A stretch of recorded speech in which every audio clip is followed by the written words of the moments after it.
저는 62세입니다. 30년간의 결혼 생활을 정리하고 3억 원을 들고 혼자 제주로 왔습니다. 많은 분들이 물으실 겁니다. 왜 이 나이에 이혼을 했느냐고요? 솔직히 말씀드리겠습니다. 돈보다 중요했던 자유를 위해서였습니다. 남편의 곁을 떠나지 않으면 저는 제 인생의 마지막 20년을 그저 누군가의 그림자로만 살아야 했습니다. 결혼 초반 20년은 그래도 괜찮았습니다. 남편은 직장에 나가고 저는 집안일과 아이들 뒷바라지에 집중했습니다. 문제는 남편이 은퇴한 뒤부터 시작되었습니다. 아침부터 저녁까지 집에 있는 남편은 삼식이가 아니라 제 인생의 간수가 되었습니다. 밥상머리에서 반찬 투정, 집안 정리 상태 지적, 심지어 제가 마트에서 산 물건 하나하나까지 간섭했습니다. 이런 거 왜 샀어? 돈 낭비야. 또 친구 만나러 나가. 돈만 쓰고 다니네. 매일같이 쏟아지는 잔소리는 저를 질식시켰습니다. 그러던 어느 날 결정적인 사건이 터졌습니다. 남편이 제 비상금 통장을 발견한 겁니다. 30년간 조금씩 모아둔 800만 원이었습니다. 언젠가 아프거나 급할 때를 대비해 숨겨둔 돈이었죠. 남편은 그 통장을 보더니 버럭 화를 냈습니다. 이게 뭐야? 남편 몰래 돈을 숨겨뒀어. 이 돈은 내가 힘들 때나 쓰는 거지. 당신이 친구들이랑 놀러 다니며 쓰는 돈이 아니야. 그리고는 통장을 빼앗아 갔습니다. 그날 저는 깨달았습니다. 저는 남편에게 아내가 아니라 동거인이었고 재산의 관리 대상이었다는 것을요. 그날 밤 저는 결심했습니다. 이대로는 못 산다고요. 막연하게나마 꿈꿔왔던 제주 이주 계획을 현실로 만들기로 했습니다. 30년간의 결혼 생활 대신 나만의 섬을 갖기로 한 겁니다. 재산 분할로 받은 3억 원을 들고 저는 제주행 비행기에 올랐습니다. 두렵기도 했지만 동시에 처음으로 자유를 느꼈습니다. 이혼 통보를 하던 날 남편의 반응은 예상했던 그대로였습니다. 분노였죠. 이 나이에 무슨 이혼이야? 당신 혼자 뭘 할 수 있다고? 남편은 제 얼굴을 똑바로 보지도 않은 채 비웃었습니다. 그 순간 느꼈습니다. 제일 먼저 저를 무시했던 건 다름 아닌 남편의 시선이었다는 것을요. 저는 그에게 평생 혼자 살림만 한 사람, 경제적 능력도 없는 사람, 그저 의존하며 살아온 사람이었습니다. 하지만 저는 알고 있었습니다. 30년간 집안을 지켜온 것도 아이들을 키운 것도 남편이 밖에서 일할 수 있도록 뒷바라지한 것도 모두 제 몫이었다는 것을요. 다음 날 저는 변호사 사무실을 찾았습니다. 냉정한 현실을 마주할 시간이었습니다. 변호사는 차분하게 재산 목록을 정리했습니다. 아파트 시세, 남편의 퇴직금, 연금, 저축 통장까지 모두 계산에 들어갔습니다. 부인께서 가정에 기여한 부분이 명확하니 재산 분할 비율은 50%가 합리적입니다. 변호사의 말에 가슴이 두근거렸습니다. 숫자가 하나씩 정리될 때마다 제 30년이 금액으로 환산되는 기분이었습니다. 그리고 마침내 나온 금액 3억 원. 그 순간 저는 울컥했습니다. 이 돈은 단순한 재산분할금이 아니었습니다. 제 시간, 제 노력, 제 인내에 대한 정당한 대가였습니다. 하지만 동시에 불안감도 밀려왔습니다. 3억 원은 분명 큰 돈이었지만 제주에서 새로운 삶을 시작하기에는 넉넉하지 않았습니다. 집을 구하고 생활비를 마련하고 혹시 모를 병원비까지 생각하면 빠듯했습니다. 그래도 저는 이 돈의 의미를 분명히 알고 있었습니다. 이 3억은 자유를 산 비용이었습니다. 30년간의 제 노력에 대한 보상이었고 한 푼도 양보할 수 없는 제 몫이었습니다. 변호사는 마지막으로 조언했습니다. 부인, 이 돈 잘 관리하셔야 합니다. 이게 부인의 마지막 안전망이에요. 저는 고개를 끄덕였습니다. 알고 있었습니다. 이제 저를 지켜줄 사람은 아무도 없다는 것을요. 가장 두려웠던 건 아이들에게 이혼 소식을 전하는 일이었습니다. 딸과 아들을 앞에 앉혀놓고 저는 떨리는 목소리로 말했습니다. 엄마가 아빠랑 헤어지기로 했어. 미안해. 아이들은 잠시 침묵했습니다. 저는 비난받을 준비를 하고 있었습니다. 그런데 딸이 먼저 입을 열었습니다. 엄마, 괜찮아요. 엄마가 행복해야 저희도 행복해요. 저희는 엄마 편이에요. 아들도 고개를 끄덕이며 말했습니다. 엄마, 이제 엄마 하고 싶은 거 하면서 사세요. 그 순간 눈물이 쏟아졌습니다. 저는 죄인이 아니었습니다. 용기 있는 엄마였습니다. 아이들의 응원 덕분에 저는 비로소 제주행 비행기에 오를 용기를 얻었습니다. 제주공항에 내린 순간 저는 새로운 세계에 발을 디딘 기분이었습니다. 무거운 짐가방 2개와 3억 원이 든 통장, 그게 제 전부였습니다. 가장 먼저 한 일은 집을 구하는 것이었습니다. 부동산을 몇 군데 돌아다니며 저는 신중하게 집을 골랐습니다. 화려하거나 넓은 집은 필요 없었습니다. 그저 나만의 공간이면 충분했습니다. 결국 계약한 곳은 바다가 보이는 작은 빌라 월세였습니다. 보증금 5천만 원, 월세 50만 원. 낡았지만 햇살이 잘 드는 곳이었습니다. 현관문 열쇠를 받아든 순간 저는 그 자리에 멈춰 섰습니다. 그리고 천천히 문을 잠갔습니다. 딸칵. 그 소리가 30년 만에 처음으로 제게 안심을 주었습니다. 이제 이 문은 제가 열고 닫습니다. 누가 허락해야 하는 것도 눈치 볼 필요도 없었습니다. 하지만 현실은 생각보다 만만하지 않았습니다.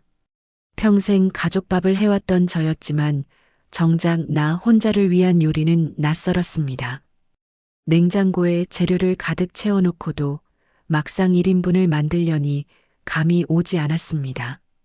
밥을 너무 많이 지어서 며칠을 먹거나 반찬을 만들다가 상해버리기 일쑤였습니다. 청소도 마찬가지였습니다. 넓은 집을 관리하던 저였지만 작은 공간에서도 어디부터 손을 대야 할지 막막했습니다. 어느 날 밤에는 벌레가 나타나 혼자 비명을 지르기도 했습니다. 그때 깨달았습니다.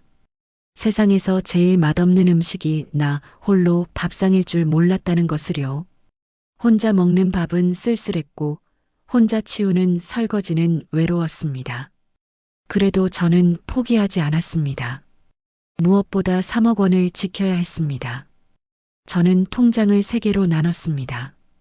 생활비 통장, 비상금 통장, 그리고 절대 건드리지 않을 미래 대비 통장. 매달 얼마를 쓸 수 있는지 계산하고 가계부를 작성하기 시작했습니다. 처음엔 숫자 하나하나 적는 게 번거로웠지만 점차 습관이 되었습니다. 마트에서 물건을 살 때도 한 번 더 생각했습니다. 이게 정말 필요한가? 돈이 줄어드는 건 두렵지 않았습니다. 다만 다시는 돈 때문에 누군가에게 갇히고 싶지 않았습니다. 이 3억 원은 제 자유의 증표였고 절대 함부로 쓸 수 없는 소중한 자산이었습니다. 그렇게 몇 주가 지나자 새로운 감정이 찾아왔습니다. 외로움이었습니다. 남편의 잔소리가 사라지자 그 자리를 침묵이 채웠습니다.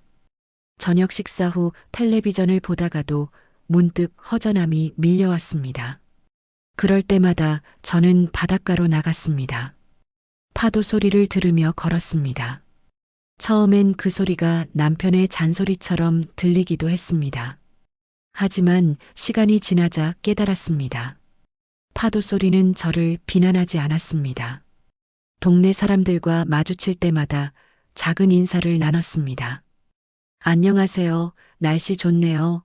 그 짧은 대화들이 제 하루를 따뜻하게 만들었습니다. 무엇보다 소중했던 건 내 마음대로 슬퍼할 자유가 있다는 것이었습니다. 울고 싶으면 울고 웃고 싶으면 웃을 수 있었습니다.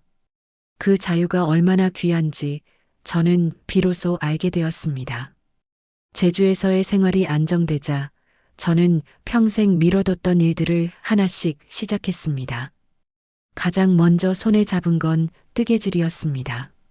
서울에 있을 때 친구가 뜨개질 모임에 가자고 했지만 남편이 그런 거에서 뭐하게 시간 낭비하라며 핀잔을 줬었죠. 하지만 이제는 달랐습니다.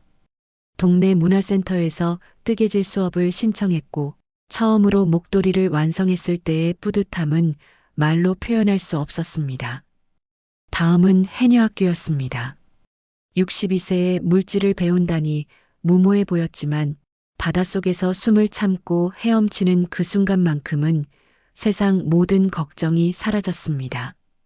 그리고 주말마다 동네 카페에서 봉사활동도 시작했습니다. 커피를 내리고 손님을 맞이하는 일이 이렇게 즐거울 줄 몰랐습니다. 남편 눈치 보느라 못했던 제 인생 버킷리스트를 저는 한 달 만에 3개나 지웠습니다. 하지만 여전히 마음 한구석엔 불안감이 남아 있었습니다. 3억 원은 점점 줄어들고 있었고 저는 뭔가 해야 한다는 생각이 들었습니다. 그래서 시작한 게 소소한 알바였습니다. 관광 안내소에서 주 3회 하루 4시간씩 일했습니다. 관광객들에게 제주 명소를 안내하고 길을 알려주는 일이었습니다. 처음엔 어색했지만 사람들이 감사합니다. 덕분에 좋은 여행이었어요. 라고 말해줄 때마다 가슴이 벅찼습니다. 주말에는 게스트하우스 청소 일도 시작했습니다. 침대 시트를 갈고 화장실을 닦는 일이었지만 전혀 힘들지 않았습니다. 한 달에 약 50만 원 정도를 벌었습니다. 솔직히 돈이 중요하지 않았습니다. 저는 누군가에게 필요한 사람이라는 자존감을 되찾고 싶었습니다. 30년간 남편에게 당신은 돈도 못 벌면서라는 말을 들으며 살았던 제가 이제는 제 노동의 대가로 돈을 받는다는 사실이 자랑스러웠습니다. 일을 하면서 자연스럽게 사람들과도 가까워졌습니다. 관광 안내소에서 만난 동네 시니어 친구들, 게스트하우스에서 알게 된 젊은 이주민들, 뜨개질 모임에서 만난 할머니들까지. 이들은 제 과거를 몰랐습니다. 제가 누구와 결혼했는지, 왜 이혼했는지, 얼마의 재산을 받았는지 아무도 궁금해하지 않았습니다. 그저 오늘 날씨 좋네요. 커피 한 잔 하실래요? 같은 일상적인 대화를 나눴습니다. 그게 얼마나 편안한지 몰랐습니다. 서울에 있을 때는 늘 누군가의 아내로, 누구의 엄마로 소개되었습니다. 하지만 여기서는 아무도 저에게 누구의 아내라고 묻지 않았습니다. 저는 그냥 나였습니다. 이름으로 불리고 제 생각을 말하고 제 의견이 존중받았습니다. 그 단순한 사실이 제게는 가장 큰 선물이었습니다. 그리고 놀라운 변화가 찾아왔습니다. 건강이었습니다. 서울에 있을 때 저는 만성 두통과 소화불량에 시달렸습니다. 병원에 가도 특별한 원인을 찾지 못했죠. 그런데 제주로 온 뒤 그 증상들이 하나둘씩 사라졌습니다.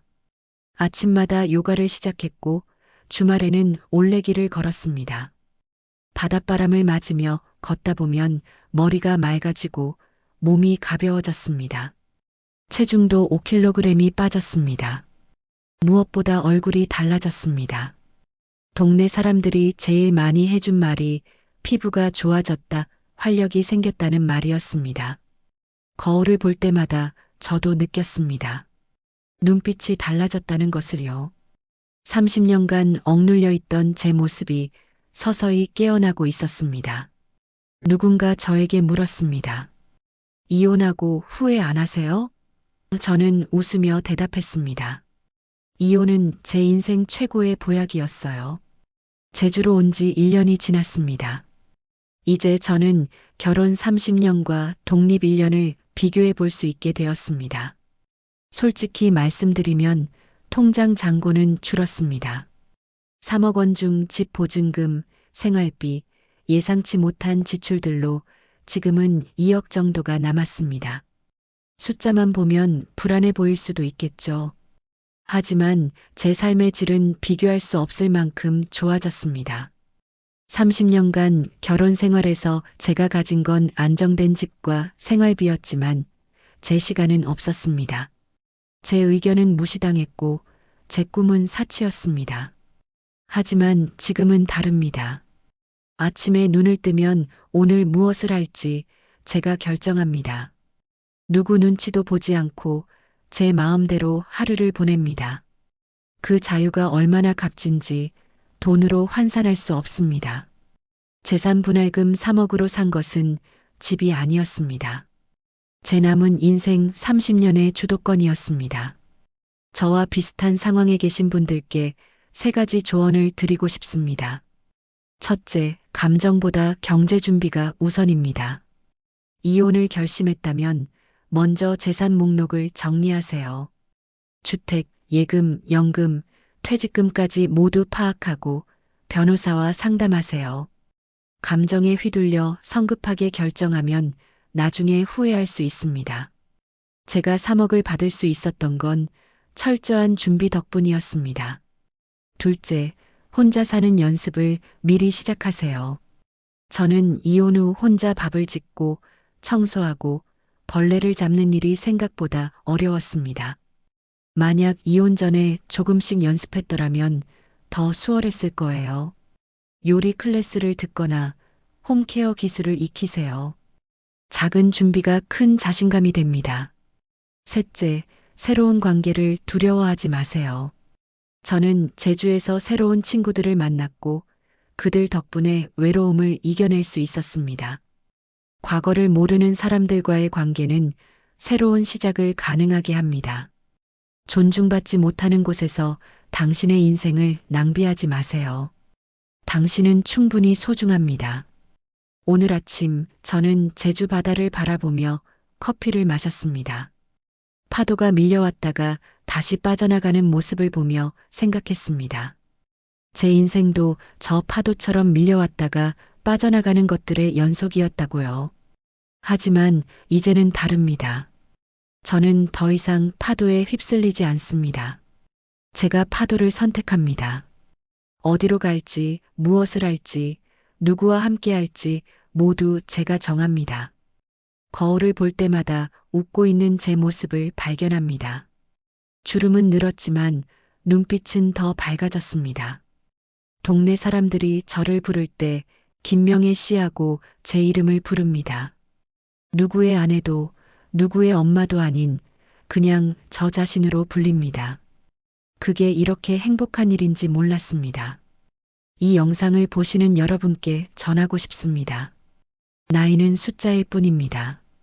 60대든 70대든 새로운 시작은 언제나 가능합니다. 용기를 내세요. 당신의 남은 인생은 당신이 주인공입니다.